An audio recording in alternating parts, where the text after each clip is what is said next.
kulanti waxaan wanaagsan daawadayaal meel kastoo aad joogtaan kusoo dhawaada barnaamij gaar ah oo diiradda ku saarayno xaaladihii ugu dambeeyay arrimaha bariga dhexe. xisbullah oo sheegtay in 95 askari ay ka dishay Israa'iil, 900 oo askari oo kalena ay ka dhaawacday. Israa'iil oo heegan xoog leh ku jirta, iyo dowladda Masar oo beenisay in dalkeeda ay ku soo xirteen maraakiib hub u sita Israa'iil. qodobadaas iyo qodobo kale oo xiiso leh ayaan idinku haynaa saaxiibkayga Cabdiqaadir Albaani. waad mahadsan tahay.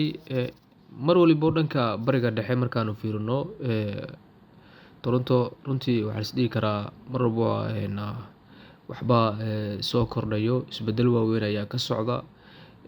waxaa halkaas isku hayana dhanka muqaawamada markaanu fiirino xisbullah iyo xamaas dhankoodii guulo waaweyn ay ka gaareen dagaalka. Israa'iil oo inta badan marka ka dambeyso jabkeedii sii kordhayo. runtii bariga dhexe waxaan is dhihi karnaa xaaladdu marka ka dambeyso way kasii dareysaa. haddii aan ku hormarno qodobka ah xamaas, waxaan leeyahay xisbullah.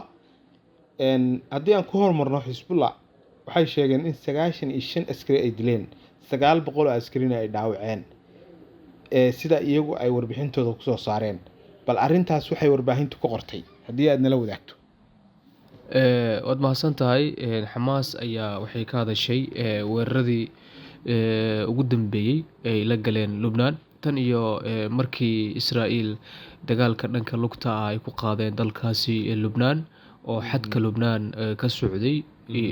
markaanu fiirino dhanka koonfurta waa Lubnaan, dhanka waqooyigana waa Israa'iil, marka halkaas ka socday. wararka xogaha soo baxay waxay sheegayaan Axmedow in runtii Lubnaan ay sheegtay, xisbullah ay sheegtay iraahdee in 95 qofood oo dhimasho dhanka Israa'iil, halka 900 dhaawac uu yahay ay yihiin. dhanka kalena runtii 50 gawaarida dagaalka halkaas ay ku burburiyeen. marka horumaradaasi iyo guulahaasi ayay sheeganayaan dhanka xisbullah. waa gartay. Israa'iil laakiin sida ay sheeganayso, inkastoo Israa'iil la ogyahay inay qariso xogaha saxda oo dhinaca dagaalka, laakiin soo lama oran karo tiro taa ka yar ama ka duwan bay sheeganaysa.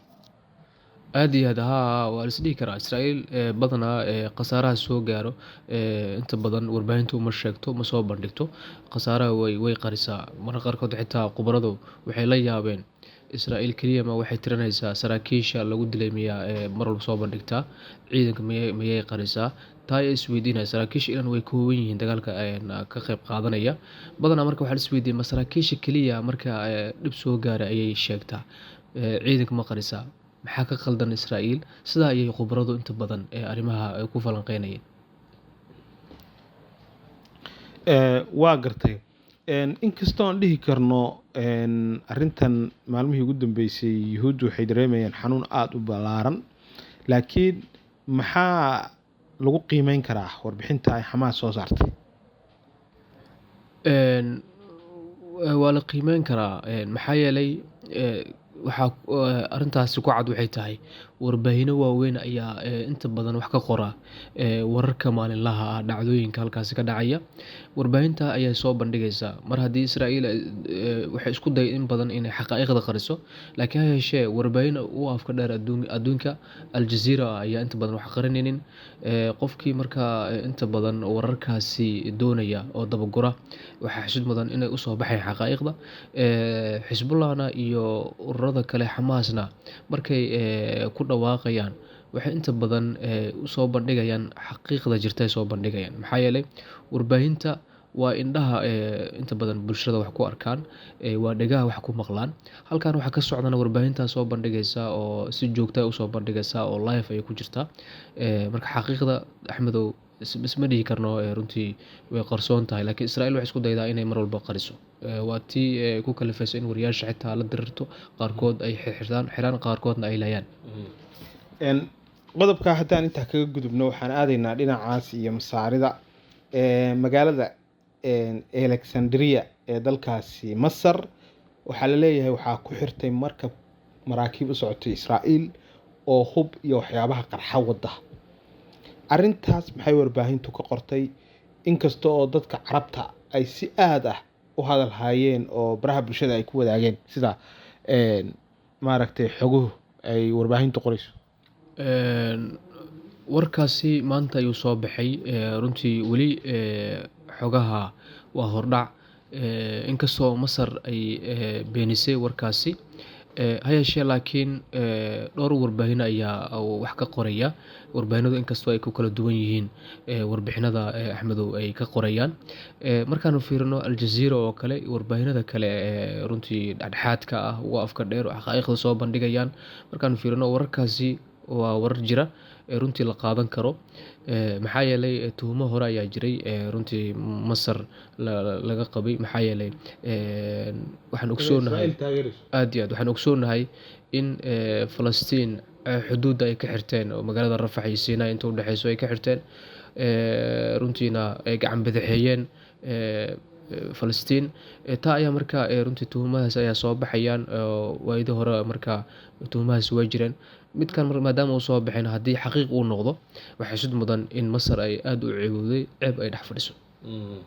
laakiin masaarida maxaa ku kalifi karaa inay iyaga dekedahooda laga dejiyo hub iyo saanad military xilligan iyadoo lagu jiro oo dad Falastiiniyiin ah oo walaalahood ah ay dhibaateynayso Israa'iil? Waayadii dambe Axmedow Masar way isbedeshay. Masartii hore la yaqiinay ma ahan. Masartii hore waxaa lagu garanayay in wadamada muslimiinta ay inta badan danahoodii ay ka shaqeyso. Masaalixda Masarna waxay ahayd masaalixda muslimiinta wadamada caalamka ay ahayd. Laakiin iminka Masarta kaliya ayay fiirinaysaa xuduudaheedii. Taa ayaa markaa qayb ka ah. Sidoo kale waxaa qayb ka ah in madaxda iminka talada haya oo Sisi ugu weyn in kursigooda ay ilaalsadaan, danahoodii ay ilaalsadaan, maadaama ay reer galbeedku ay inta badan xiriir cilaaqaad ka dhexeeyo. Midaa markaa ku kalifayso, iyo sidoo kale waxaa sii kala fogaanayay runtii ururadan Xamaas. Waxaa inta badan carabtu ay kaga fogaanayaan Imaaraadka, Sacuudi Carabiya, Masar ay kaga fogaanayaan waxay tahay Ikhwaan Muslimiin. Marka Ikhwaan Muslimiin waxa ay ka soo aasaastay waxaan is dhihi karnaa waa Masar.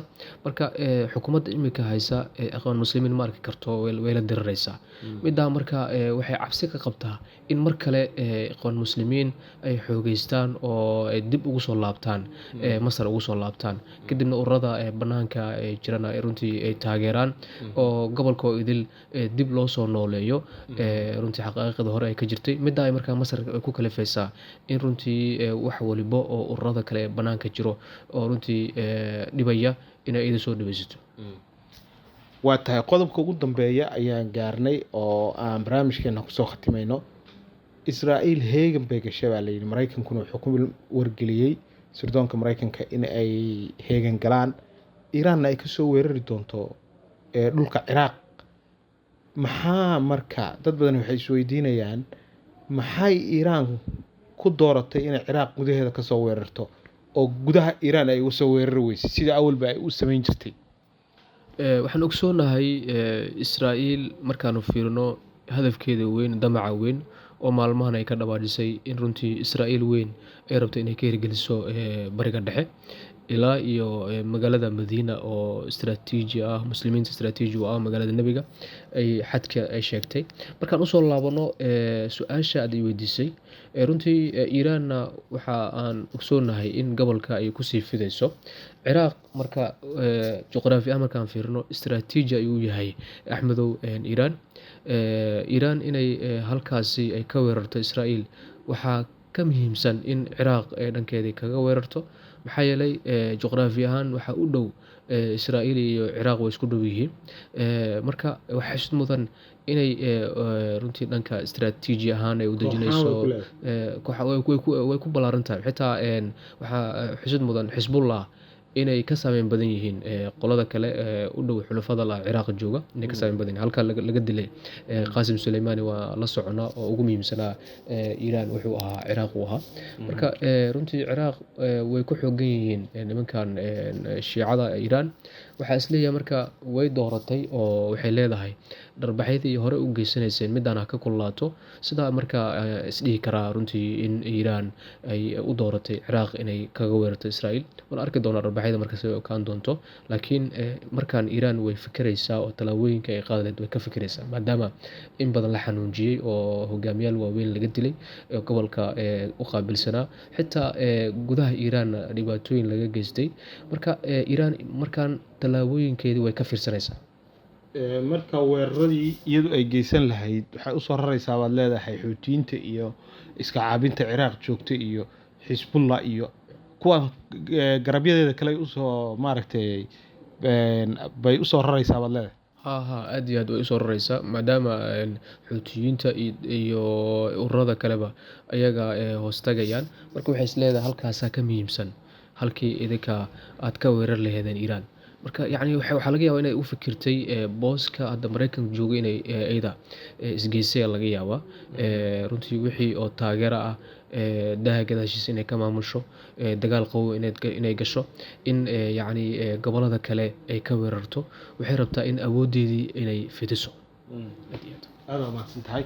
intaas ayaan daawadayaal kusoo gabagabeynaynaa barnaamijkii aanu ku eegeynay waxyaabihii ugu dambeeyey ee dhinaca gobolka Bariga Dhexe iyo waliba xaaladihii ugu dambeeyey ee soo kordhay. daawada haddaad ku cusub tahay channelka iyaga kusoo biir oo subscribe channelka noo saar, facebookana noo follow garee, barnaamijkana noo like garee, noona share garee si uu dad badan u gaaro. wixii aragti yar ah kusoo dhiibo qaybta commentiga ama faallada ee muuqaalka qaybta hoose ah. mahadsanidin.